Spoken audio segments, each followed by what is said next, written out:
Ngayon ay parang hangin na lang na naligaw. May unipormeng naging dahilan ng galit ng salita ng di na pag-isipan. Sa bawat live na puno ng init, may sugat na di na maibabalik. At ang mga nanood lang noon, di alam kung saan pupulutin ang kahapon. Oh, yun na, wala nang normal mangusin content. Mga pangako'y nawala sa hangin bigla. Oh, yun na, parang kwentong naputol sa gitna. May lungkot na iniwan sa masa. Oh, yun na, wala nang ingay na kilala. Tahimik na ang entablado ng drama. Sa dulo pala ng lahat ng sigawan, may katotohanang di matatakasan.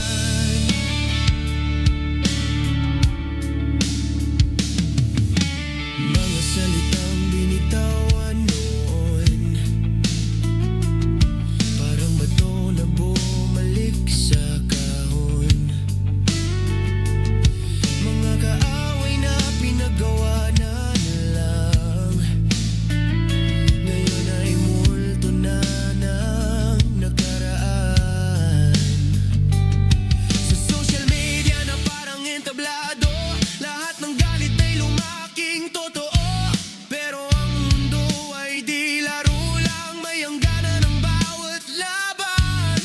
Tahimik na ang screen, dahil wala nang norman mangusin. Oh, yun na, wala nang norman mangusin content. Parang ilaw na kusang namatay. Oh, yun na, sa dilim mo makikita kung sino ang tunay na nagmamahal. Oh, yun na, sa likod ng pangalan, may taong napagod din sa laban. Sa dulo pala ng bawat kwento, may wakas kahit ayaw mo. Hindi lahat ng sigaw ay panalo, hindi lahat ng tapang ay totoo. Kapag mundo'y bumalik sa tahimik, doon mo maririnig ang sarili. Oh, yun na, wala nang norman mangusin content. Alaala na lang sa timeline mo. Oh,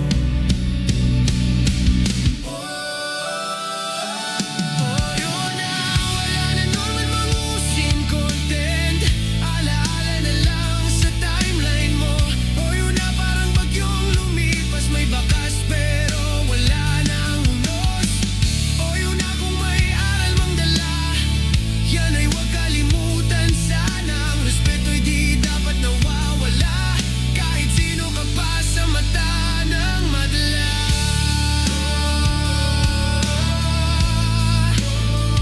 Nawala.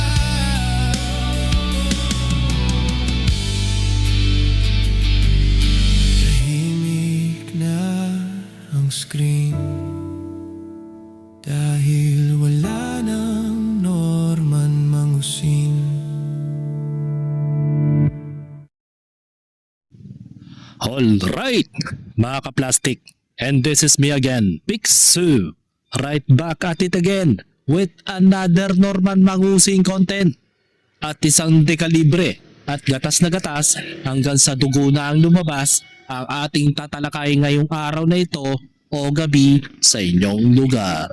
At ang tatalakayin po natin ay karugtong ng serye ng season 4.5, mga ka-plastic, na kung saan si Norman Mangusin na naman ang ating pagtatalakayin, kahit na nasa hoblo na siya o nasa kulungan o whatsoever na kung anong tawag ninyo doon, ay pinapalabas ng mga netizens sa mga kabilang kampo na ipinagtatanggol daw ni Rapi Tulfo itong si Norman Mangusin. Yun yung comprehension sa kampo ng kaliwa.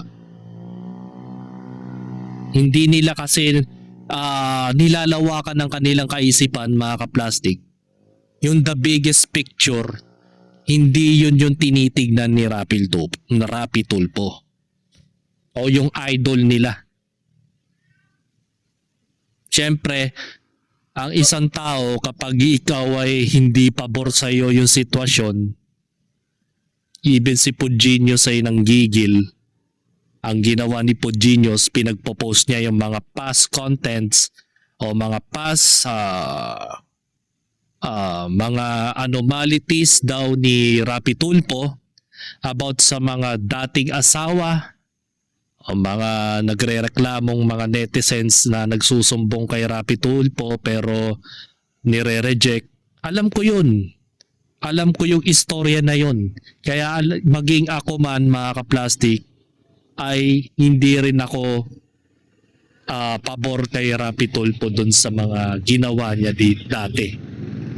Meron akong ikinontent doon, mga kaplastik, na meron siyang pinagbintangan na netizens na suspectedly nila na may ginawang krimen, mga kaplastik. Panoorin nyo na lang po yon, nasa end screen video ko yon dito sa content na ito. O kaya dun sa recent content ko, nandun yung end screen. About dun sa lalaking pinagbintangan niya na may ginawang krimen. Doon ako nag-trigger na hindi maganda rin yung ginagawa ni Rapi Tulfo.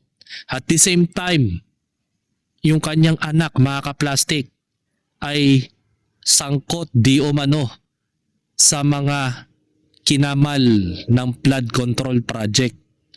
Yung na-issue yung kanyang anak na nagpakawalwal at nagpakalunod sa alak nung mga panahong yon, nakaraang taon, na kung saan ay nakikita nyo po yung kanyang anak ay tinutungga niya yung kasing laking galon ng mineral water na punong-puno ng alak.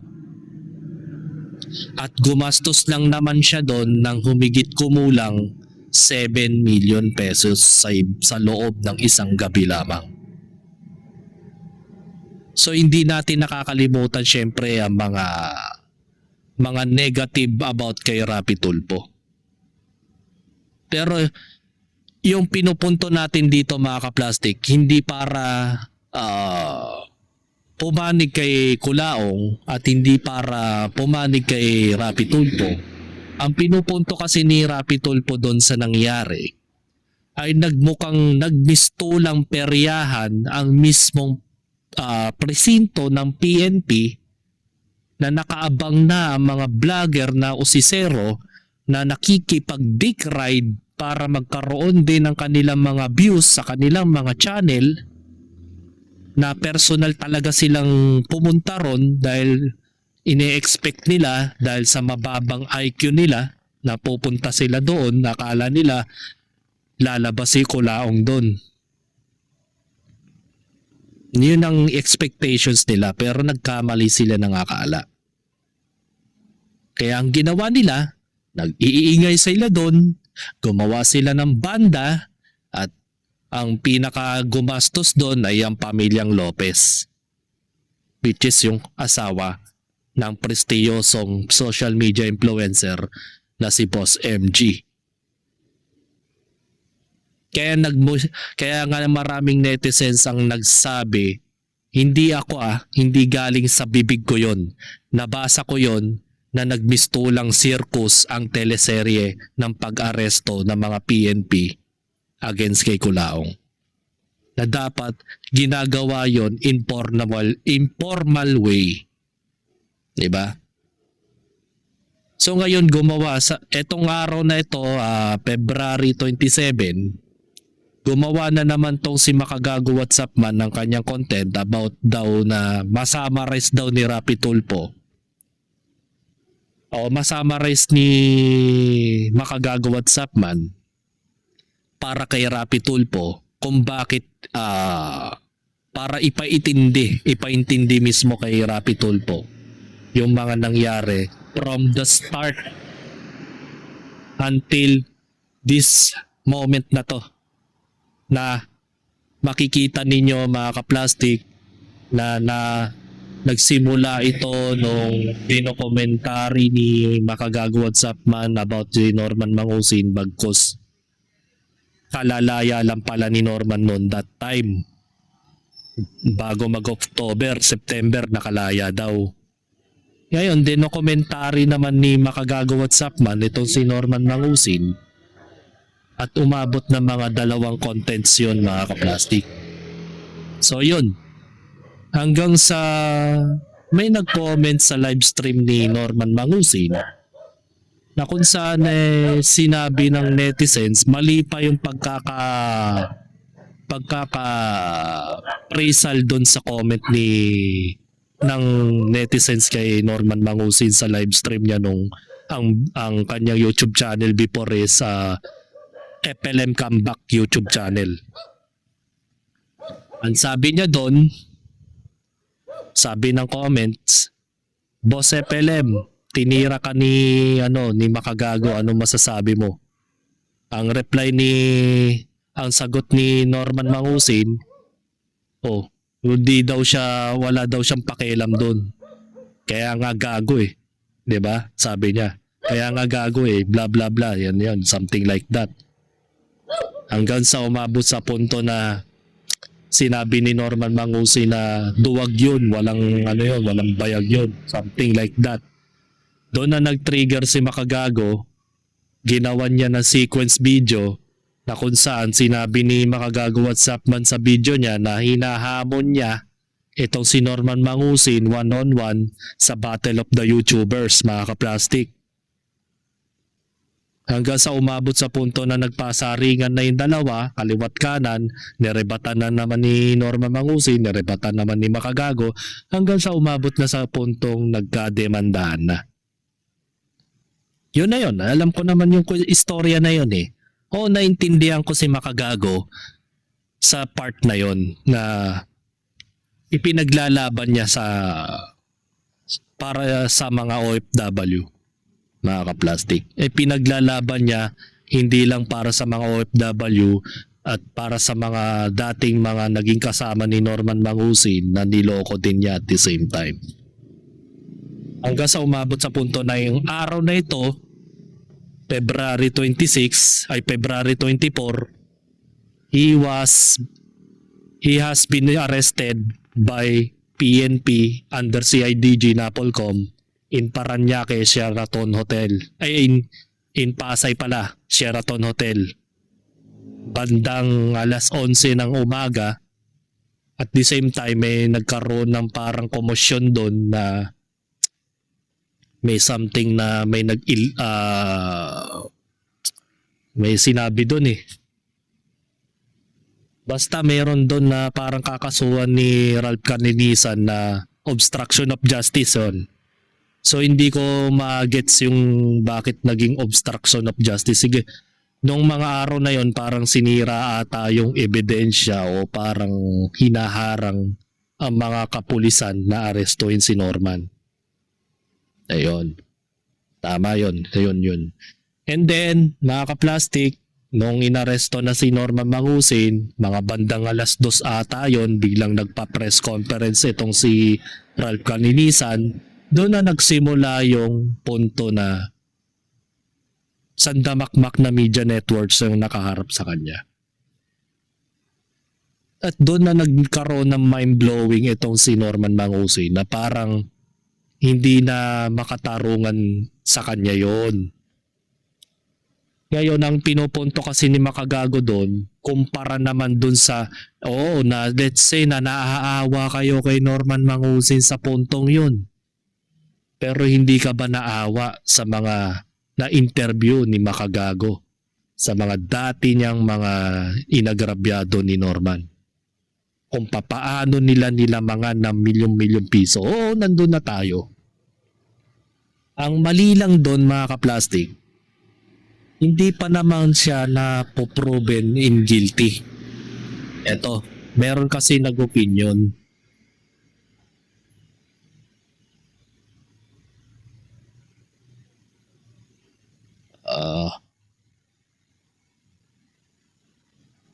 Ito, si Welly Amora. Panoorin natin ang opinion niya. Kawit. Sasakyan ko tong issue kay Leo Marcos ha. At bibigyan ko ng reaction. May sinasabi dito si Doc Ron eh. Sikat na vlogger ito at mahusay na doktor. Oh, pakinggan natin yung sinasabi niya kay Leo Marcos. Doc? Mga Joshua, nakita yun, no? Nangyari kay Ayan. Francis Leo Marcos ba yun? Na-aresto siya. Tapos sinasabi niya parang just vexation lang naman daw yung kinaso sa kanya. Tapos parang hinarap pa siya sa media. Parang pinahiya siya sa national TV. Which is, may point din naman, no? Bakit kailangan umabot sa gano'n na may CIDG pa siya, nakaposa siya, tapos hinarap siya sa media. Parang Oo nga naman mga ka-onda, no? Kalit-lit ng kaso niya, pwede naman magpiansa. Masyadong sensational. Sensational. Love? Sensational. Sensational daw. Sabi Sensational. Ng misis ko. Ayun siya, ayun, Kumaway ka nga dyan, San. Ayan, nahihiya pa, nakatalikod. Kung tutuusin, mga ka-onda, maraming galit dito kay Leo Marcos eh. Kahit ako nalipusta niya parang gano'n yung nanay ni Pacquiao, yung Manny Pacquiao. Pinintasan yung itsura. Kala mo naman yung itsura niya, kagwapuhan siya eh. Parang na rin sa kanya yan eh. Karma na rin mga kaonda eh. Pero bigyan natin ng katwiran siya. Hindi dapat ganoon mga kaonda yung ginawa sa kanya. Masyadong hiniharap pa siya sa media mga kaonda. Yun ang reklamo niya eh. Meron naman dyang mga malalaking kaso. Ha? Mga nagnakaw daw, sabi nito mga chismosang gala. Ha? Anong ginawa? Nagpiansa lang. Ang masakit ito, mga kaonda, baka jaywalking ka lang, iharap ka sa media, ipahiya ka. Yun ang masakit, Kuya Eddie. Yung dumura ka lang dyan. Kasuhan ka. Imimidya ka. Tama. Diwa. Bigyan ko kayo ng magandang example. Ito, bagong-bago, fresh na fresh. Yung issue about kay Rian Ramos, Michelle D. at kay Samantha. Na kung paano nila pinagkaisahan yung isang gwardya na pinalabas nilang sinungaling yung tao. Na kesyo daw, inimbento daw niyan, na inimbento nila yung opinion ng gwardya na yon na nakulong, na tumalon daw sa building ng 25th floor. Pero nagtaka daw yung mga netizens na parang hindi daw, kung tumalon siya ng 25th floor, bakit hindi napuruan ng kanyang binti? Gamitan nyo naman ng utak mga ka-plastic. Hindi naman literal na tumalon eh. Ayon sa pagkaka-statement ng lalaki, humanap siya ng way para makababa doon sa floor na yun na kung saan doon siya kinulong nila Rian Ramos. Yun ang sabi niya. And then, nung nakababa siya, nung pumasok siya sa ibang room, nabigla pa nga daw yung ibang room na nakatira doon, yun ang sabi.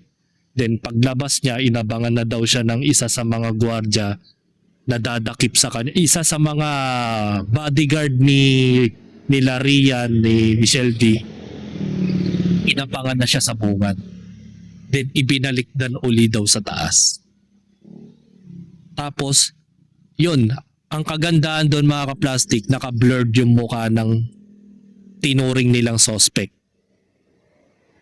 Na ang aligasyon nila ay ninakaw yung ampaw na naglalaman ng mga masiselang parte, masiselang larawan.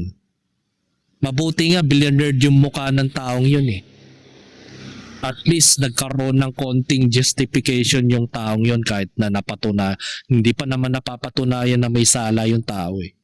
Under investigation pa lang yun mga ka-plastic. Pero itong ginawa nila kay Kulaong, O let's say sabihin nga ni ang katwiran ni Ralph Kalinisan dito mga ka-plastic is public figure yung tao. Oo, yun na nga. Alam nyo na palang public figure. Ang pinakamaling ginawa nila doon is hindi pa naman napapatunayan na may sala siya eh. Hindi naman pa innocent presumption of innocence nga tawag doon mga ka-plastic.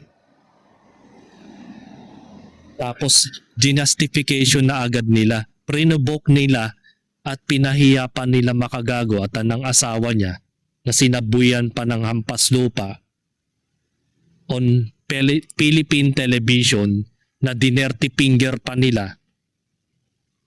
Talagang sagad-sagad yung pang-ano nila nang hindi dumaan sa maayos at formal na aresto. Kaya doon nag-trigger si Rapi Tulfo mga ka-plastic. Mabuti pa, itong si Norman Mangusin ay na-expose sa harap ng buong media. Tapos yung mga kasong robbery, homicide, yung mga kagaya ng ginawa ni Jonel Nuesca, diba hindi yun na hindi na press conference yun. Pati yung mga rape case at kung ano-ano pa, road rage, yung matinding road rage na nangyari sa Antipolo. Hindi yun na press con mga ka-plastic. Pero kay Kulaong na press con.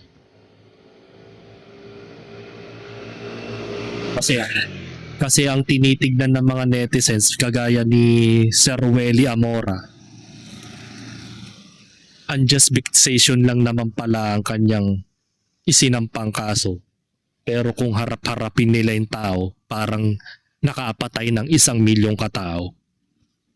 Tapos ngayon ikakatwiran ni Ralph Kalinisan mga ka-plastic na marami na pong nalokong OFW, may active pa sa human trafficking, etc. etc. Pero hindi nila naisip na hindi pa naman yun acknowledgeable na guilty. Baga mayroon lang siyang existing na case na hindi pa naman talaga na huhukom. Hindi na huhukom ng korte na guilty siya doon. Kaya nga hanggang ngayon, hindi pa rin nasa-resolve yung kaso niyang human trafficking. Hindi kasi nakikita ni Makagago yun mga ka-plastic. Ang nakikita niya yung pansarili niya na hangarin kasi nandun na tayo sa punto na pinagkagastusan mo si Kulaong, nagpagod ka rin, na nagkaroon ka ng abala sa oras niya. Yun, kaya parang naabala ka sa oras instead na magawan mo ng bagay-bagay na mag-enjoy ka sa buhay. Nauubos lang ang oras mo sa pagsasampa ng kaso kay Norman. Oo, naintindihan natin yung pagod niya kaya ganun siya kung makadepensa. Pero kasi yung mga hindi nila nagegets sa mga netizens, yung pamamahiya, harap-harapan. Diba? O ito pa, meron pang isa pang nag-opinion dito.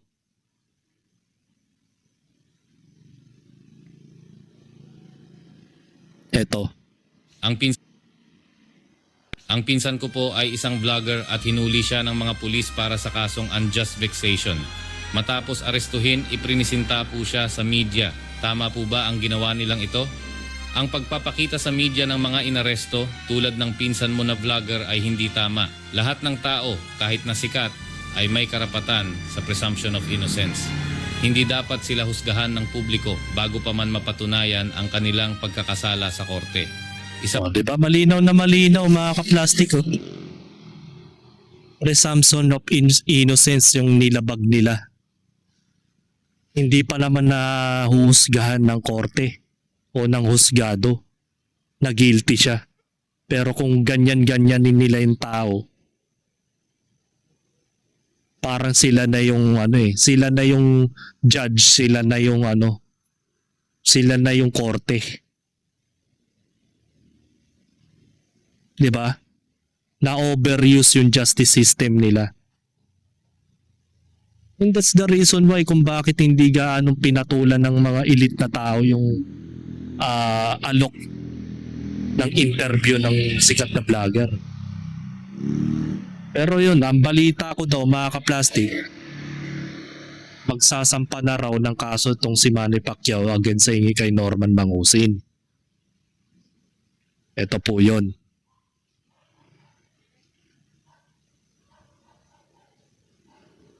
Yan. Sabi dito sa DCRH News Television, inihanda na ng kampo ng dating Senador Manny Pacquiao ang paghahain ng patong-patong na reklamo laban sa vlogger na si Norman Mangusin. Sa panayam sa reporter sa Campo Crame, sinabi ni Pacquiao na sa kabilang sa mga atraso sa kanya ni alias Francis Leo Marcos ay ang maling pahayag na may utang umano siya sa social media personality. Yan.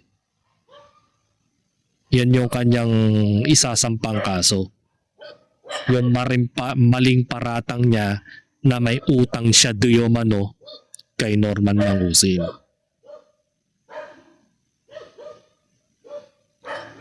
Diba?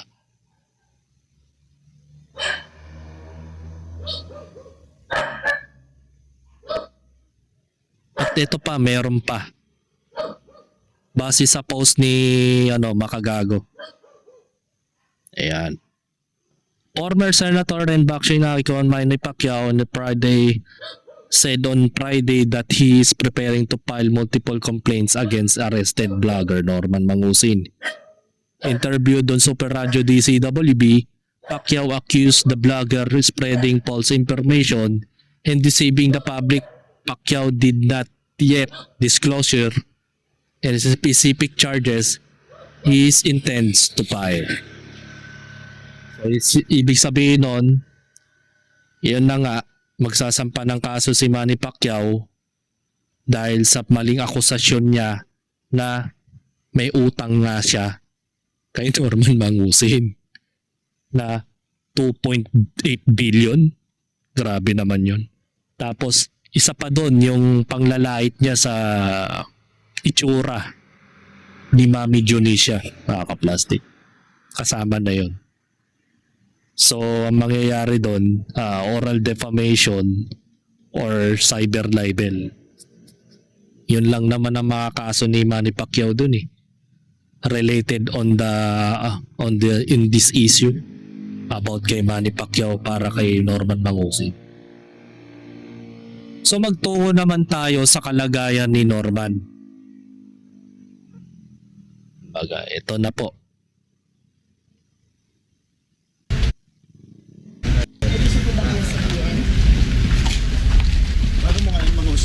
Kapamilya, inilipat na nga ang vlogger na si Norman Mangusin o mas kilala bilang Francis Leo Marcos sa Parañaque City Jail ngayong Biyernes ng umaga. Ito'y matapos hindi siya makapagpiyansa ng 120,000 pesos para sa kinakaharap niyang kaso na 12 counts of unjust vexation. Ito yung sinampa sa kanya ng vlogger na si MG. Samantala, naghain naman ng opposition for bail ang CIDG para pigilan kung sakali nga siya ay magpapiyansa dahil sa mga nakabinbin pa nitong mga kaso sa Pasay Sakit. RTC, partikular na ang kasong estafa. Natanggap ng pulisya kahapon ng commitment order mula sa Parañaque RTC Branch 294 na nag-uutos na ilipat na sa kustodiya ng BJMP si Mangusin.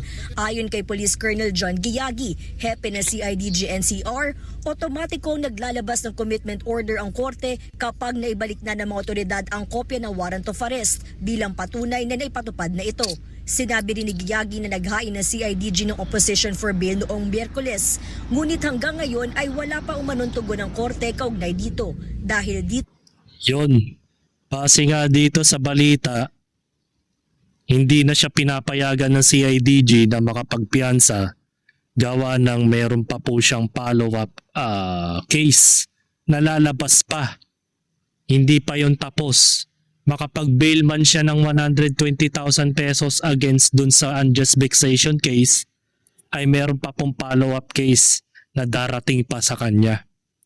Case to case, mga ka-plastic. Kasong-kaso. Di ba? Kung sa iba gatas na gatas, sa kanya kasong-kaso na.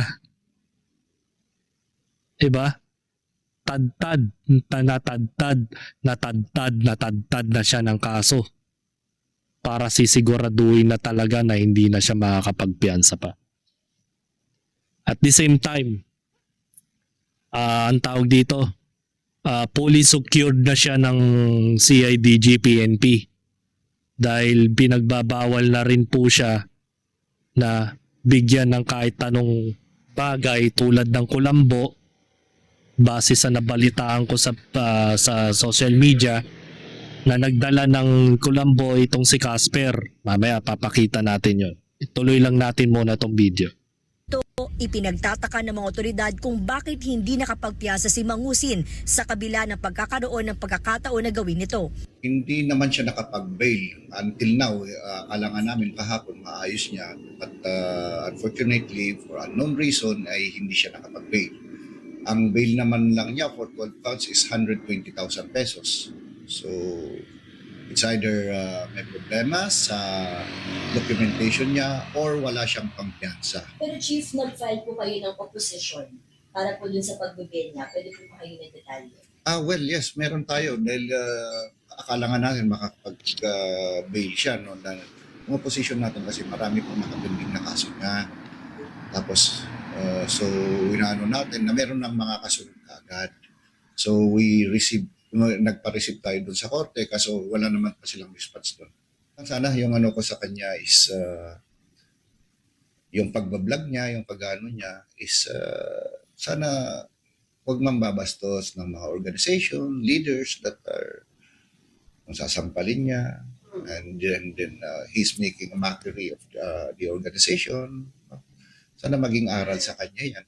Kasi, hindi tama eh. Kahit saan mo tingnan yung ginagawa niya na kahit general, sasampalin niya, niya, hindi tama rin. Sana maging aral din sa kanya. Matatanda ang O, diba? Binigyan ka na ng tip, Norman Mangusin, sabi ng pulis na may ranggo na sana kung hindi niya minakeri yung uniforme ng PNP, hindi sana siya makukulong. Diba? Hindi sana siya makukulong, mga ka-plastic. Darating sa point na talagang baka makapag-bail siya ng 120,000.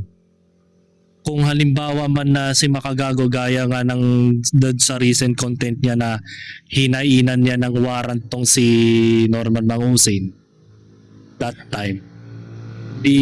Baga makakapag-bail siya eh. Makukulong siya pero makakapag-bail siya ng 120,000. Pero kung hindi lang siya ng lait online na kung sino-sino mga elite na tao ang mga tinira niya, hindi aabot sa punto na gagawan ng aksyon ng Napolcom to eh. Diba gaya nga na sinabi ni Commissioner Ralph Calinisan sa kanyang sagot sa interview ni Makagago? Na ang sabi niya ay actually hindi naman niya talaga papatulan itong si Norman. Kung hindi lang dahil doon sa uniforme na ipinakita niya doon sa live stream niya na sinuot niya mismo. 'Di ba? Pero bago man nila gawan ng action yon, inaral muna nila sa cybercrime unit siguro yung larawan na kumakalat.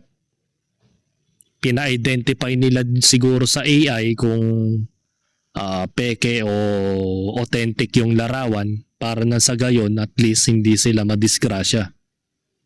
Kaya doon nagsimula yung put to the point na nagpumiyos ang galit ng mga kapulisan. Lalo na dumagdag pa yung sinabi niya na sa pagsasasampalin niya yung mga kapulisan. Diba? Ininsulto niya, ginawan niya ng yun yung point of view kung bakit pinagkaisan siya. 'Di ba? Na umabot sa puntong pinahiya na rin siya. Naresto si Mangusin noong Martes sa isang hotel sa Pasay City at nanatili sa kustodiya ng CIDG sa loob ng 3 araw bago inilabas ang commitment order. Karen de Guzman, ABS-CBN News. Kayo ay ang inaaresto sa bisa ng warrant of arrest na inisyu ng RTC Branch 294 para niya isipin At yun mga kaplastik,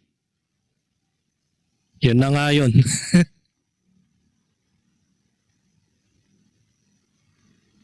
So,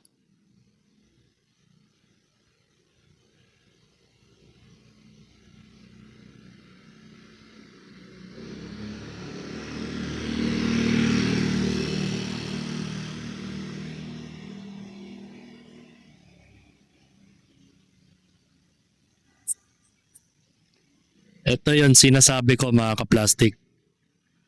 Sabi ni Pod Genius, dinalan ng kulambo itong si Norman Mangusin.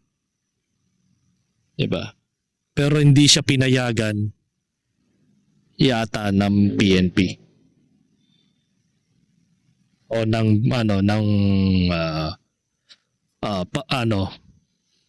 ng kapulisan dyan. Yan yung kulambo. May wagang kulambo yan. Yan, na-update yan mga kaplastik. Ito si Norman Mangusin. Semical na po siya.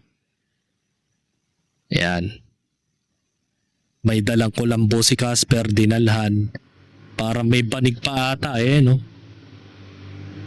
Dinouble check pa ng kapulisan, baka mamaya may mga something na laman. Pero pinagbawalan pa rin yan. Diba? Di siya pinaintulutan. Ayan. Ito pa yung isa pang picture mga kaplastik. Piniprisking siya. At kung mapapansin nyo mga kaplastik, ito si Norman naka-bull cap pa. And then at the same time, may doble yung kanyang inmate shirt. At nakabalot pa yung may wagang kulambo at panig niya. Talagang hindi siya sanay. Hindi siya sanay mga kaplastik. Panginoon yan pangit noon. At ang masakit dito mga kaplastik, mukhang madadamay itong sila Casper mga kaplastik. Dahil ayon sa post ni Ralph Kalinisan, ang sabi, quote-unquote, "We have received confirmation from the PNP Civil Security Group that all 9 of Mangusin's security escort name withheld are not licensed security practitioners and are therefore performing security functions for Norman Mangusin illegally. Further, we have also received information that a certain Francis Leo Marcos has an expired Glock pistol registered to his name.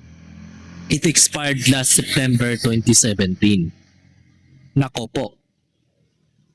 Meron siyang isang Glock pistol na nakarehistro pa sa pangalan ni Norman. Na expired na po siya noong nakaraang Setyembre taong 2017. And therefore, loose firearms and continuing to keep it constitutes the crime of unlawful possessions of firearms. Nako po, legal possession of firearms po ang tawag dyan. We will transmit this information to the CIDG to aid in their investigation and further prosecution of Mangusin in all of his cohorts. We will put a stop to Mangusin and all his fraudulent schemes. We will not allow any Filipino people to be victimized by Mangusin ever again. Yon, ang layunin lang naman ni Ralph Kalinisan na hindi na po makapag-enable si Norman Mangusin na manloko ng mga taong bayan, no? Especially sa mga OFW. Iba.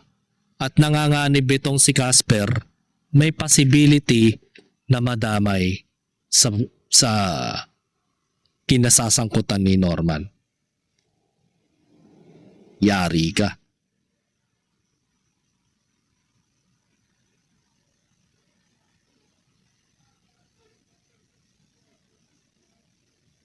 At ang pinaka-bad news dito uncalled for, kinestyon ni Senator Rapi Tulfo ng pagbalandra ng ginawa. O yan, paulit-ulit na lang yan, wag yan. Ito po yun ha. Yan, sabi ni Pugenius dito, hindi kaya ni Barack Obama ang tunay na hindi kaya si Barack Obama ang tunay na tatay ni Norman Mangusi. Hanggang sa pagkakulong ni Norman, nilalahit pa rin ni Pugenius, talagang gigil na gigil to. No? Ito po yung banat ni Pugenius kay Rapi Tulfo. Pero bago yan, panorin muna natin tong pinost ni Pugenius.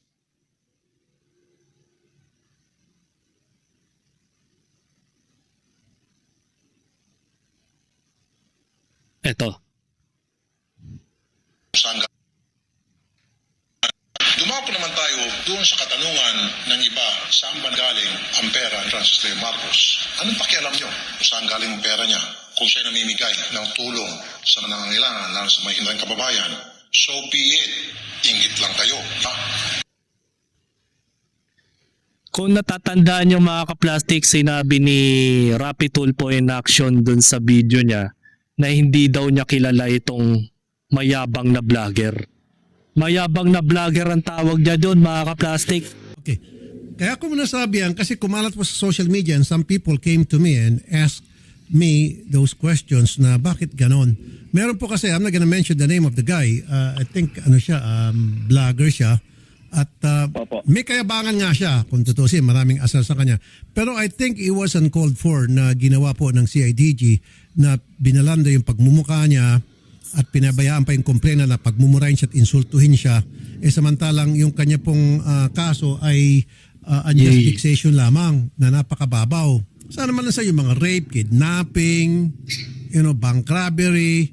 Wag naman po yung unjust fixation kasi ang pagkakaalam ko po nung may tumawag sa aking kakilala ko, ito po yung away daw po ng parehong dalawang vlogger at pinatulan po ata ng PNP. Ngayon pag nag-away yung dalawang vlogger, wag po natin patulan. Hayaan na natin sila mag-away-away. Enough na po yun na mahuli natin yung taong yun and then ipalabas natin sa media na nahuli na itong si Poncio Pilato. That's good enough. Ipapahiya.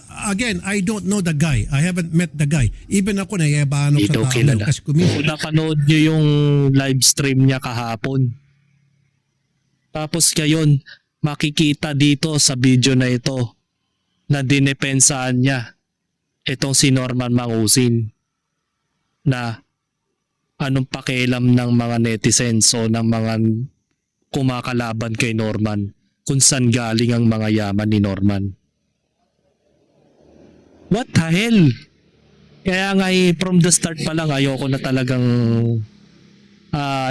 talagang idolohin to noon pa itong si Rapi Tulfo. Kahit yung kapatid niyan si Ramon Tulfo parang parehas sila ng hilat siya ng utak. Ganyan na ganyan din yung mga katwiran. Parang binabaliwala nila yung mga justification ng mga naagrabyadong OFW. Diba? Diba? Pagkakatanda ninyo, hindi daw niya kilala itong si Norman Mangusin. Yan yung pagkakasabi niya, pagkakadescribe niya, mayabang na vlogger. Pero dito, binanggit niya yung pangalan ni Francis Leo Marcos patungkol dun sa mga yaman ni FLM. At ito pa, gigil na gigil si Pugenius kay Rapi Tulfo after nung nangyari. Naglabas din si Pugenius ng mga shared posts mula kay Renda Daldarera. That was October 2, 2021, mga ka-plastic. Sabi dito justice for the legal wife of and daughter Bigami and Bausi. Di ba yan yung mga pinaglalaban ni Rapi Tulfo that time? Yung mga content niya sa Rapi Tulfo in action is all about Bausi. Violence Against Women and Children Act na kung saan inaapi niya. Inaapi ng mga suspect yung mga kabataan, pinomolestya, inaaway, inalipusta yung asawa, maging ang jowa man o naman, etc. etc. Pero sa kabila ng sa kabila ng ganitong bagay, ay si mismong Rapi Tulfo ay may kasong bigamy, mga kaplastik. Binibilangan si Tatay Digonteng months daw tatakbo ng Senator Campe. Rapi Tulfo, Jocelyn Puwap face bigamy case filed by Grandly Licop, Tulfo's mother. Yan yung asawa niya. Kaya naman palabaw si content yung kanyang mga channel. Kasi related sa kanyang tunay na buhay na kung saan babaero siya. Diba? Tapos may nasabi pa nga si Ramon Tulfo that time eh. Ano man naman kung, di ba na-issue din si Rapi Tulfo sa Viva Max issue. Ang rebat ni Ramon Tulfo doon, ano naman kung nambababae at least hindi nang lalalaki. Ang gandang katwiran, no? Ang gandang katwiran ng mga matatalinong tao, mga elite na tao, ganun yung katwiran. At ang masakit pa dito sa katotohanan, mga kaplastik, ay balak tumakbo ng presidente itong taon to. Ano sa palagay ninyo, mga kaplastik? Iboboto nyo pa ba to? Paala kayo. Basta ako, hindi ako registered. Kasi pare-pare sila mga demonyo. Sayang lang ang boto ko eh. Alam mo kung bakit? Wala naman matinong politiko eh. Diba? Nagdadrama circus lang sila dyan sa mga press conference at sa mga alitan nila sa ano. Pero behind the scene, mga magkakasundo rin yan na mga yan, mga kaplastik. Ito kayo nagtataka. One time, magkakasama yung magkakalaban sa politika. Tulad na lang ngayon ni Bongbong Marcos na dati niyang kalaban sa politika itong si Leni Robredo. O ano na ngayon nangyayari simula nung naglabas ng anunsyo itong si Vice President Sara Duterte na tatakbo siya ng presidente sa taong 2028 election. O biglang nagpanic trigger ang mga dilawan, mga kaplastik, pati ang mga pulawan. Ang ginawa ni BBM, bigla siyang tumakbo sa Albay. Biglang kumaripas doon. Nakipagkita kay Madam Leni Robredo, mayor ng Albay. Nakipag-collab doon. Gumawa siya ng mga magagandang proyekto doon. Doon niya inilustay yung mga pera na budget para sa Bicol. O, tama yun. Pero may purpose yun. Kung bakit bigla siyang nakipag-koneksyon kay Madam Leni. Yun ay dahil, alam mo na, nagsalita na si Madam Sara, natatakbo, kaya ngayon, nag-iipon ng alyansa para mapigilan yung hangarin ni Sara Duterte. Diba? O baka na naman sabihin ng mga netizens dito, magko-comment na naman sa video ko, oy puta, didi shit to, didi list. Bakit may sinabi ba akong DDS ako? Ayan, no? Yung iboboto yung presidente sa 2028 na si idol nila, Rapi Tulfo. Mayroon pang pending na case sa mga dati niyang asawa. Ang daming asawa yun. Yan o, bigamy, bawsi, violence against women, mong mga kaso na hindi puro kasinungalingan ang pinagsasasabi mo sa programa mo, hindi totoong nagbigay ka ng para sa legal wife mo, hanggang ngayon hindi pa tapos ang kaso mo na sinabi mong bibabasura lang. Kung hindi lumabas ang legal wife mo sa social media, hindi malalaman na isa kang hypocrite. Dahil sa kagustuhan ng anak mo na makita ang tatay niya when she was 13, pumunta silang mag-ina sa Pilipinas, that was 1997, at nakita kayo sa program station mo. Natatandaan mo ba kung saan mo dinala ang anak mo at na may meet siya na mag-ina? Merong pictures siyang hawak. Masasabi mo bang matino kang father at asawa sa legit mong family? hindi ka dapat maging public servant dahil meron ka pang kaso na dapat mong harapin. Kahit ilang beses ka magpakasal, under the law, legal wife mo pa rin si Juliet Licop. Person. At alam mo yan. PS, now ko lang nakita ang message ni Joe Person at sa Messenger last year, November 25, 2019. Diba? Ang daming babae. Panis sa mga torpe. Maraming asawa. Dinaig pa si Robin Padilla na nag-convert ng Muslim. Ito pati partida. Partida yan, hindi pa nagpa-convert ng Muslim tong si Rapi Tulfo. Pero napakadami. Mga screenshot, ayoko nang pasahin, hahaba lang tayo eh. Kaya tuloy gigil si Puginius, mga kaplastik. Mismong si Puginius na nag-share nito 5 hours ago pa. Pero bago yon, balik na naman tayo dun sa usapin tungkol dun sa pamamahiya, mga kaplastik. Meron pong inopinion si Banat Bay, mga kaplastik. Tinira niyo yung reputasyon ng tao, hindi pa dyan. Kaya nga tandaan ninyo, yung anak ni Rimulya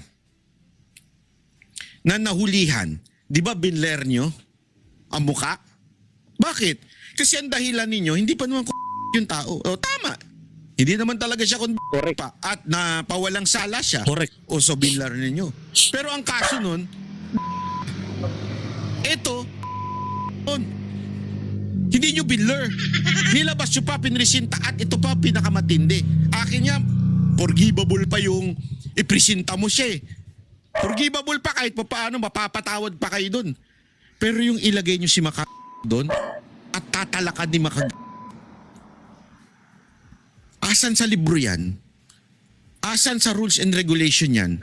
Napababayaan ninyo, papupuntahin nyo doon yung nag-aakusa sa kanya at mumurahin siya? Tama. Again wala akong kinakampihan dito. Ang sinasabi ko dito, mali yung ginawa nyo. Mali. Pasensya na kayo. Mahal ko ang PNP. Maraming professional dyan. Yung PNP chief natin ngayon, professional. Napaka-professional yung PNP chief natin ngayon. Sa tingin ko. Pero, bakit yung mga tao niya ganito ginagawa? Ito, kagagawan lang ba ito ng Napolcom? Siguro. Hirap na baka Sinusunod nyo lang ba Napolcom? Ako ito lang ang basa ko dyan eh. Panakip butas ito. Sure. Ginawa nila ito dahil alam naman natin maraming bullshit kay FLM. Kasama na ako dun. Ginawa nila ito para magalit kay FLM. At pagtakpan yung press con o press briefing na nangyari ng mga security ni Zaldico. Yun ang dahilan. That's correct. Supposedly, ang hinabangan ng buong bayan o ng buong Pilipinas ay yung Marcos na isa. Pero ang lumabas sa balita na nag-trending na pinalaki pa ng mga media network at pinagmamalaki nila na trending sa kanilang mga social media accounts, mamaya papakita natin. Ito na, di ko na mamaya. Ito. Tuwan-tuwa si TV5 oh. Tuwan-tuwa ang TV5 eh. Top 1 si Norman Mangusin. Top 2 Norman Mangusin Makagago. Gustong-gusto nila yan. Tapos ang tinop 3 nila yung kaso ni Duterte sa Hague, ICC. Diba? Pero yung usapin dun sa 18 Marines, hindi nila yon pinag-usapan. Ginagawa nilang bulag yung mga tao na gustong malaman yung katotohanan about dun. Kumbaga ang nangyari, ginamit yung content ni Makagago para ma-divert doon sa situation na dapat ang pag-usapan yung press briefing doon sa pinadalang pera ng mga 18 Marines sa bahay ng tunay na Marcos. Pero ang pinakita ng mga media, mga kaplastik, allegedly, ay ang pekeng Marcos. Diba? Parang simple lang yan eh. Ang ganda ng picture na na-order mo sa online, nagustuhan mo siyang bilhin, pero nung dumating siya in person ng parcel, ay clone lang pala, peke. Ganon yung expectation ng tao, bumaba bigla. Kasi na-divert sa issue. Kaya magpasalamat kayo kay Makagago at Sapman, nagkaroon kayo ng dahilan upang ma-divert yung issue. Diba? So kasalanan talaga ni Makagago to. Kasi ginamit yung content ni Makagago, no? About sa pamamahiya. Biruin mo ang buong Pilipinas, buong taong bayan nag-aabang dun sa balita about dun sa mali-malitang pera. Tapos ang ilalabas ng mga media, peking Marcos. Ang gusto nilang makita yung tunay na Marcos eh. Pero yung inilabas ng mga lahat ng media network, yung peking Marcos na binastos-bastos ni Makagago. Pero mo babastusin mo yung tao. Nasa presumption of nasa innocence pa, percent of innocence. 'Di ba? Hindi pa napapatunayan ng korte ang kanyang pagkakasala. Tapos ginanon nyo, minaso nyo yung tao. Kaya mga media, ang laki ng pasasalamat eh. Bukod sa nakagatas na yung mga media network kay Makagago, kay Kulaong, at nairaos nila yung isang araw na hindi pag-usapan yung dapat pag-usapan, ayun. Thank you, Makagago. Yan ang sabi ni TV5. Yan ang sabi ng iba. Yan ang sabi ng ABS-CBN, GMA. Diba? Lahat ng media network. Thank you, Makagago. Binigyan mo kami ng bagong itatapik sa social media. Para hindi namin mapag-usapan yung tungkol doon. Yan naman talagang totoo. Noon pa yan, kalakaran na yan sa social media. Hindi pa nauuso ang Facebook. Ganun na talaga ang kalakaran ng gobyerno. Kalakaran ng media at gobyerno, magkakampihan. Para ma-mitigate yung information na dapat malaman ng taong bayan kasi nakasalalay dito yung kinabukasan ng buong Pilipinas eh. Pero anong ginawa ng mga media? Inilihis nila yung kwento. Yung tunay na Marcos ang gusto nilang marinig sa balita, pero ang binalita, yung peking Marcos. Diba? Kaya thank you, Makagago. Ikaw ang dahilan kung bakit ang buong Pilipinas nainis sa'yo. Naku, baka na naman magalit yung mentor sa akin. Isa pa yun. Hari ng diversion din yun eh. Kapag pinag-uusapan yung kampo nila, mahilig mag-divert yun. Ayaw nilang pinag-uusapan sila. Kaya nga yung peking abogado, naloko siya eh. Ayaw pag-usapan yung peking abogado. Gusto nila pumokus kay Kulaong, pumokus kay Norman Mangusin. Pero ang problema doon, pumokus ka nga kay Norman Mangusin pero nung nag-viral si Gio Ong, kinontent mo.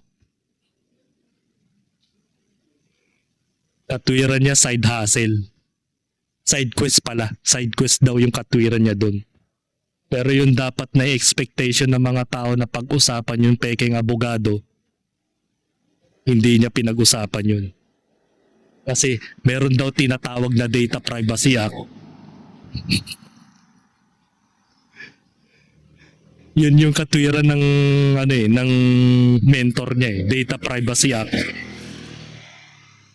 Papakita ko sa inyo mga ka-plastic. Yon. Kinakatwiran niya ng kanyang mentor na Data Privacy Act. Daw may possibility daw kasi na pwede kang kasuhan ng pekeng abogado na yon. Na once na ikaw ay pinilit mong alamin yung identity ng tao kasi may Data Privacy Act. Pero ligid sa kaalaman niya may pangontra dyan. Ito po yung sinabi ng CCF Law Ministry mga ka-plastic. Did you know? No anonymous accounts for lawyers. Yan, malinaw na malinaw. No anonymous accounts for lawyers. In Section 39, Canon 2 of the Code of Professional Responsibility and Accountability prohibits lawyers from creating or using fake or anonymous social media accounts to hide their identity in order to circumvent the law or the code. Hindi ba? Kundi ba naman sandamakmak na bobo yung mentor niya, nasasabihin niya na may Data Privacy Act daw yung tao. Sa tingin mo ba, maglalagay ka ng Facebook page, naka-public. Siyempre, kung public yung Facebook page mo, isa kang public figure na tao. So meaning, nasa public domain ka. Na kung saan karapatan ng mga kliyente mo o mga taong hihingi ng counseling mo ng advice sa iyo tungkol sa mga legal consultation, na alamin yung identity ng taong yun. Pero anong ginawa nila? Kinatwiran pa rin nila yung Data Privacy Act. Hindi pa rin nagpakita ng tunay na mukha yung hindorotot na peking abogado na yun. O, di ba? Pinagtanggol nila before, ngayon nag-iimbestiga na ngayon sila dahil walis kalat sila ngayon. Di ba? Dati sinasabihan niya si Susan Goodman na bobo, mahina mag-unawa, mahina ang comprehension. Ngayon kakampinan na niya ngayon. Di ba? Yun ang tinatawag na play safe mga ka-plastic. Saka lang sila gagawa ng aksyon nung naglabas na si Food Genius na mga pangalan ng identity ng hindorotot na peking abogaga na yon. Saka ngayon sila naglabas din ng opinion kasi meron na siyang para na siya nagkaroon ng authority na tirahin itong si peking abogaga. Na ngayon ay pinagdidelete na niya yung mga kaboboang videos niya sa kanyang YouTube channel ngayon. Na ang tinira niya ngayon doon ay mga tungkol sa kalandian na mga kaibigan niyang nag-i-stream yard doon. At binago na rin niya yung pangalan ng YouTube account niya. Kaya palilipasin lang naman niya ito hanggat mainit pa kasi si Kulaong eh. Kaya bigla siyang naglaho. Naglaho siya dahil alam niya na siya na ang susunod.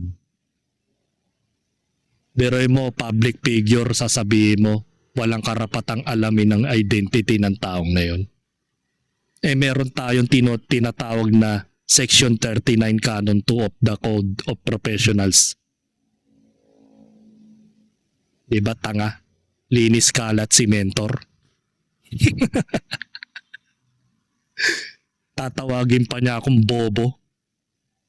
Yung pala siya rin pala yung bobo. Diba? Di ko alam kung bakit maraming pa rin nagpapalaw sa kanya eh. Wala, dinadaan kasi sa mga intelihenteng galing sa Google eh. Na nagmumukha siyang matalino dahil bago siya mag-discuss sa kanyang live stream ay nagbababasa na yan sa mga Google. Kaya ang daming na-amaze. Diba? Mga ka-plastic. Ayan. Data Privacy Act mo, pinagkakatwiran mo dati. Ngayon, bigla kayo linis kalat. Tapos saka lang nag-opinion si Makagago dahil ang katwiran niya, di daw niya alam na peking abogado pala yung kasama nila. Samantalang tinawag siyang anak. Anak! Anak! Ayan, no? Baka isipin ng mga netizens, kinakalaban ko yung sikat na vlogger. Hindi. Ang pino-point of view natin dito is, may mga pagkakamali din kayo. 'Di ba? Pero hindi nyo nire-recognize yun. Hindi rin sinasabihan ni Makagago si Rapi Tulfo na hindi nagre-research about kay Norman Mangusin. Pero bakit hindi ka nag-research about kay sa peking abogado? Kasi ang katwiran mo, tamad ka mag-research. Ayaw mo, hindi mo ugali mag-research. Kinaibigan mo agad kasi may pangalan eh. May titulong attorney. Kaya ganun. So yun. Ayoko nang pahabain pa yung mga sinabi ko about dito. Kasi yun nang talagang point of view ko dito. Ang point of view ko dito is maraming mga social media influencers, mga small vloggers, mga netizens na hindi naman talaga dapat pahiyain in public si Norman Mangusin dahil presumpting in innocence pa siya. Presumpting innocence pa rin siya. Hindi pa napapatunayan ng korte na guilty siya, mga kaplastic.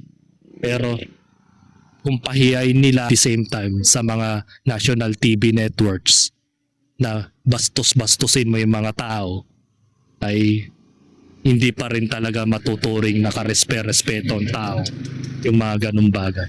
Kasi ang pinupunto ng mga tao, mga kaplastic, kung nagawa mo kay Norman Mangusin na mamahiya sa harap ng mga social media, sa lahat ng mga media networks, paano pa kaya mga ordinaryong Pilipino, lalo na kagaya ko, na walang laban at baka nandahil lang sa maling impormasyon o sa mga maling paratang ay ganun-ganun nyo na lang ipapahiya yung mga tao sa harap ng media. Gets nyo na? Kaya yung mga unsubscribe sa akin sa YouTube channel ko, walang problema dun. Bukas ang pintuan. Pumasok kayo sa aking channel nang hindi ko kayo pinilit.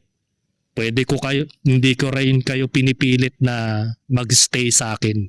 Ang importante, pinapabukas ko sa yung mga matatalinong kokote na may mga mali ding ginawa yung mga iniidolo ninyo. Tao rin sila nagkakamali. 'Di ba? Tao rin sila. Hindi sila Diyos para ganyan-ganyanin nila si Norman Mangusin sa harap ng mga media. 'Di ba? Lalong-lalo na sa mentor na nagwawalis kalat ngayon. 'Di ba? Na kinakatwiran yung Data Privacy Act. Ito, basahin mo. 'Di ba matalino ka? Kung nakakaintindi ka nito, alam mo na. So hanggang dito na lang ang aking opinion, and this is me again, Big Sue, lagi nagsasabing ang mga plastic ay matagal mabulok dahil ang mga plastic ay toxic. Kaya, what's up mga ka-plastic? And this is Gambid, commentary video ng video live stream. Signing out. Alright. Mga ka-plastic, kung nagustuhan nyo ang aking video, isubscribe nyo lang ang aking channel. At the same time, i-hit nyo rin ang notification bell at yung all para ma-notify kayo sa aking susunod ko pang video sa aking YouTube channel. Maraming salamat po mga ka-plastic.